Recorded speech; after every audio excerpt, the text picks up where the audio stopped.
নমস্কার বন্ধুরা, তোমাদের সবাইকে স্বাগত জানাই জিকে পয়েন্ট 365 ইউটিউব চ্যানেলের আরও একটি নতুন ভিডিওতে। আজকে আমরা আলোচনা করব ডব্লিউবিপি কেপি কনস্টেবল এক্সামের জন্য গুরুত্বপূর্ণ আরও একটি জিকে মক টেস্ট সিরিজ নিয়ে।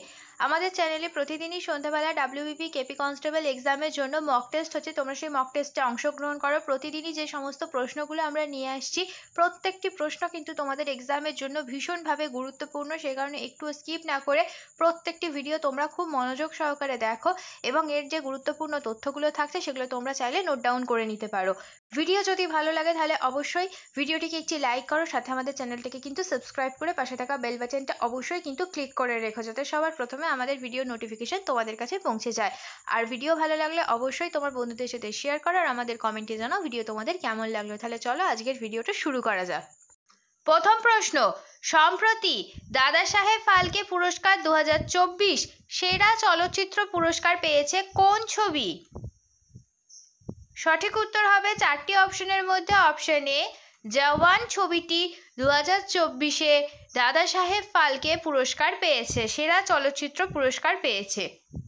সেরা অভিনেতা পুরস্কার পেয়েছেন যথাক্রমে শাহরুখ খান। পরের প্রশ্ন দেখি, হুমায়ুন শব্দের অর্থ কি? সঠিক উত্তর হয়ে যাবে অপশন বি, ভাগ্যবান। এবার আমরা কিছু ঐতিহাসিক সংক্রান্ত শব্দের শব্দার্থ দেখে নিই। হুমায়ুন কথার অর্থ হলো ভাগ্যবান, নূরজাহান কথার অর্থ জগতের আলো, মনসব কথার অর্থ পদমর্যাদা, ওয়াহাবি কথার অর্থ নবজাগরণ, খালসা কথার অর্থ পবিত্র।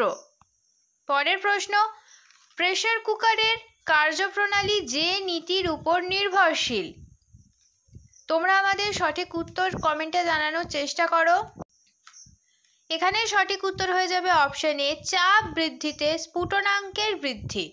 এই জন্য পাহাড়ি অঞ্চলে খাবার সিদ্ধ হতে বেশি সময় লাগে, কারণ সেখানে বায়ুমণ্ডলীয় চাপ কম হয়। সম্প্রতি নিওলিথিক যুগের শিশুর কবর আবিষ্কৃত হলো কোন রাজ্যে? সঠিক উত্তর হয়ে যাবে অপশন ডি, তামিলনাড়ু রাজ্যে। পরের প্রশ্ন, বাঙালি কার্টুন চরিত্র নন্টে ফন্টের রচয়িতা কে? আমরা সবাই ছোটবেলায় নন্টে ফন্টে এই কার্টুনটা দেখেছি। এর রচয়িতা কে তোমাদের বলতে হবে। খুবই সোজা একটি উত্তর, কিন্তু তোমাদের জন্য ভীষণই গুরুত্বপূর্ণ এই প্রশ্নটা।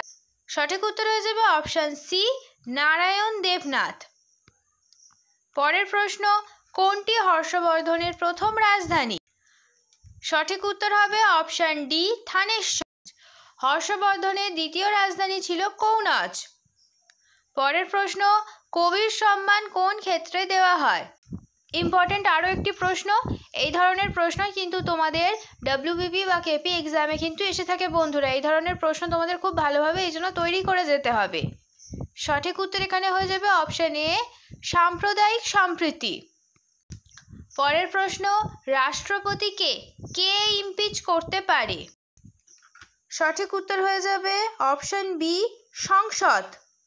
পরের প্রশ্ন, দেবী চন্দ্রগুপ্তমের রচয়িতা কে? সঠিক উত্তর হবে চারটি অপশনের মধ্যে অপশন এ, বিশাখ দত্ত। বিশাখ দত্ত রচয়িতা করেছেন দেবী চন্দ্রগুপ্তম। বিশাখ দত্তের আরও একটি গুরুত্বপূর্ণ বইয়ের নাম হলো মুদ্রা রাক্ষস। এবার আমরা কিছু গুরুত্বপূর্ণ প্রাচীন গ্রন্থের রচয়িতা সম্পর্কিত এই গুরুত্বপূর্ণ তথ্যটা দেখে নিই। তোমরা এই গুরুত্বপূর্ণ তথ্যগুলো একটু স্কিপ করবে না।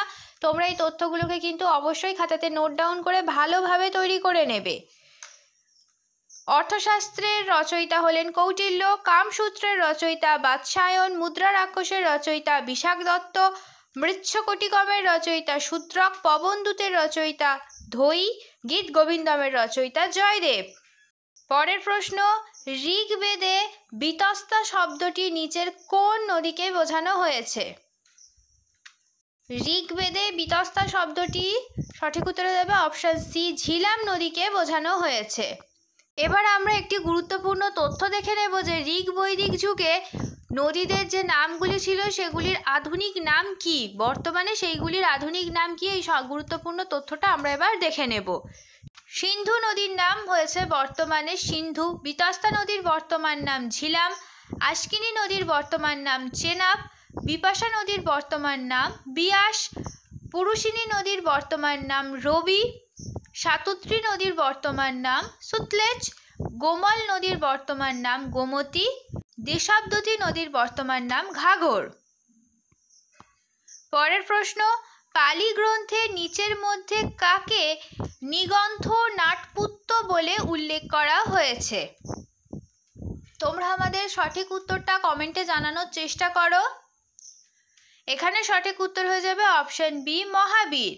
মহাবীর হচ্ছে শেষ এবং 24তম তীর্থঙ্কর। আর পার্শ্বনাথ, অপশন সি, পার্শ্বনাথ হয়ে যাবে 23তম তীর্থঙ্কর। পরের প্রশ্ন, পাকলাদিয়া বাঁধ প্রকল্প কোন রাজ্যে অবস্থিত? সঠিক উত্তর হয়ে যাবে অপশন সি, আসামে অবস্থিত পাকলাদিয়া বাঁধ প্রকল্প। পরের প্রশ্ন, নিম্নলিখিত রাজ্যগুলির মধ্যে কোনটি ভারতে উৎপাদিত রবারের বৃহত্তম ভগ্নাংশ উৎপাদন করে? ইম্পর্টেন্ট একটা প্রশ্ন এটা তোমাদের জন্য বন্ধুরা। তোমরা এর সঠিক উত্তরটা আমাদের কমেন্টে জানানোর চেষ্টা করো। সঠিক উত্তর হয়ে যাবে অপশন বি, কেরালা। পরের প্রশ্ন দেখি, যে চ্যানেলটি লাক্ষাদ্বীপ দ্বীপপুঞ্জ এবং মালিকু প্রবাল প্রাচীরকে পৃথক করেছে তা নিচের কোনটি নামে পরিচিত? এটিও একটি গুরুত্বপূর্ণ প্রশ্ন। সঠিক উত্তর এখানে হয়ে যাবে অপশন বি, 9 ডিগ্রি চ্যানেল লাক্ষাদ্বীপপুঞ্জ এবং মালিকুল প্রবাল প্রাচীরকে পৃথক করেছে। 10 ডিগ্রি চ্যানেল আন্দামান দ্বীপপুঞ্জকে নিকোবর দ্বীপপুঞ্জ থেকে পৃথক করছে। এই তথ্যটাও কিন্তু তোমাদের জন্য খুবই গুরুত্বপূর্ণ। তোমরা খাতাতে এই তথ্যটিকেও নোট ডাউন করে নাও। পরের প্রশ্ন, ওয়ার্ল্ড হাইড্রোজেন সামিট 2024 আয়োজিত হলো কোথায়? কারেন্ট অ্যাফেয়ার্স টপিকের একটি প্রশ্ন এটি। সঠিক উত্তর হয়ে যাবে অপশন এ, নেদারল্যান্ডে। 28th senior women's national football championship জিতলো কোন টিম? তোমাদের বলতে হবে। সঠিক উত্তর হবে অপশন এ, মণিপুর। পরের প্রশ্ন, সুপ্রিম কোর্ট বার অ্যাসোসিয়েশনের প্রেসিডেন্ট পদে নির্বাচিত হলেন কে? তোমরা সঠিক উত্তর আমাদের কমেন্টে জানানোর চেষ্টা করো সবাই। সঠিক উত্তর হয়ে যাবে অপশন বি, কপিল সিবল। পরের প্রশ্ন, আন্তর্জাতিক মিউজিয়াম দিবস পালন করা হয় কবে? সঠিক উত্তর হবে অপশন এ, 18ই মে। এবছরের থিম হলো museum for education and research. পরের প্রশ্ন, হোয়াইট ফ্ল্যাগ শব্দটি কোন অর্থে ব্যবহৃত হয়? খুব সোজা একটি প্রশ্ন এটি। সঠিক উত্তর আশা করছি তোমরা সবাই জানো। সঠিক উত্তর হয়ে যাবে হোয়াইট ফ্ল্যাগ হচ্ছে যুদ্ধবিরতির প্রতীক। অপশন বি হয়ে যাবে সঠিক উত্তর। পরের প্রশ্ন, যৌথ বন সংরক্ষণ প্রকল্প পশ্চিমবঙ্গের প্রথম সার্থক হয়েছে কোথায়? খুবই ইম্পর্ট্যান্ট একটি প্রশ্ন, অনেকবার এক্সাম এসেছে এই প্রশ্নটা। সঠিক উত্তর আশা করছি তোমরা সবাই জানো।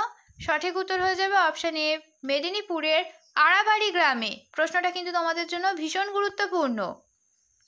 পরের প্রশ্ন, দুটি নদীর মধ্যবর্তী স্থানকে কি বলে? সঠিক উত্তর হয়ে যাবে অপশন বি, দোআব। পরের প্রশ্ন, সাঁওতাল বিদ্রোহের প্রতীক কি ছিল? এটিও একটি ইম্পর্টেন্ট প্রশ্ন বন্ধুরা। এই ধরনের প্রশ্নই কিন্তু তোমাদের এক্সামে আসে। সঠিক উত্তর হবে অপশন ডি, শাল গাছের ডাল। আর সাঁওতাল বিদ্রোহ কবে হয়েছিল এটা অবশ্যই তোমাদের মনে রাখতে হবে। 1855 সালে হয়েছিল সাঁওতাল বিদ্রোহ। পরের প্রশ্ন, কোন মেঘের জন্য বজ্র বিদ্যুৎ সহ প্রবল বৃষ্টিপাত হয়? মেঘের বিভিন্ন প্রকারভেদ রয়েছে, তাদের অনেক আলাদা আলাদা নামও রয়েছে। তো কোন মেঘের জন্য বজ্র বিদ্যুৎ সহ প্রবল বৃষ্টিপাত হয় তোমাদের বলতে হবে। সঠিক উত্তর হয়ে যাবে অপশন বি, কিউমুলোনিম্বাস মেঘের কারণে বজ্র বিদ্যুৎ সহ প্রবল বৃষ্টিপাত হয়ে থাকে। শেষ হলো আজকের ভিডিও। আজকের পর্বে আমরা কিছু গুরুত্বপূর্ণ ডব্লিউবিপি কনস্টেবল এক্সামের জন্য জিকে প্রশ্নের উত্তর দেখে নিলাম। আমাদের চ্যানেলে প্রতিদিনই সন্ধ্যাবেলা জিকে প্রশ্নের উপরে মক টেস্ট হচ্ছে, তোমরা সেই মক টেস্টে অংশগ্রহণ করো। প্রত্যেকটি প্রশ্নই কিন্তু তোমাদের জন্য ভীষণভাবে গুরুত্বপূর্ণ, সেই কারণে একটুও স্কিপ না করে পুরো ভিডিওটা শেষ পর্যন্ত তোমরা দেখো। আশা করছি আমাদের ভিডিও তোমাদের খুব ভালো লাগবে। ভিডিও যদি ভালো লাগে তাহলে অবশ্যই একটি লাইক করো, সাথে তোমার বন্ধুদের সাথে শেয়ার করো, আর আমাদের চ্যানেলটাকে সাথে সাথে সাবস্ক্রাইব করে রাখো এই রকম গুরুত্বপূর্ণ ভিডিও পাওয়ার জন্য। তার সাথে সাবস্ক্রাইব করার সাথে কিন্তু অবশ্যই বেল বাটনটা ক্লিক করে রাখো, যাতে এই রকম গুরুত্বপূর্ণ ভিডিও নোটিফিকেশন তোমাদের কাছে সবার আগে পৌঁছে যায়। তাহলে চলো, তোমাদের সাথে দেখা হচ্ছে পরের ভিডিওতে। ততদিন তোমরা আরও এই ধরনের গুরুত্বপূর্ণ ভিডিও আমাদের চ্যানেলে যেগুলি আছে, প্লেলিস্ট করা আছে, সেখান থেকে দেখতে থাকো। আমাদের ভিডিওকে এইভাবে ভালোবাসা দিতে থাকো। ধন্যবাদ।